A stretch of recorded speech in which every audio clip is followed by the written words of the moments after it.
ஒரு காலத்தில் ஒரு நல்ல மனமுடைய விவசாயி வாழ்ந்தார். அவருக்கு மிகவும் விருப்பமான ஒரு கொய்யாத்தோப்பு இருந்தது. ஒவ்வொரு நாளும் காலை எழுந்தவுடன் அவர் பழுப்பு கொய்யா பழங்களை மரத்தில் இருந்து பறித்துக் கொண்டிருப்பார்.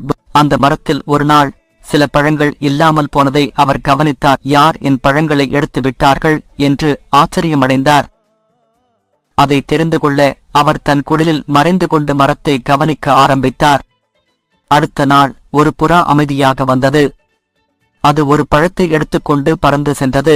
அதை பார்த்த விவசாயி அதிர்ச்சி அடைந்தார். புறா எங்கே செல்கிறது என்பதை பார்ப்பதற்காக அவர் அதை பின்தொடர்ந்து சென்றார். புறா ஒரு பழைய குடிசைக்குள் பறந்து சென்று பழத்தை மெதுவாக ஒரு கூனியுடன் வைத்தது. அவர் நெருங்கி பார்த்தபோது முட்டைகள் இருந்தது. அதில் குஞ்சுகளுக்காக அவைகளை பார்த்த விவசாயியின் கண்களில் கண்ணீர் வந்தது. விவசாய பிடிச்சிருந்தா சப்ஸ்கிரைப் பண்ணுங்க.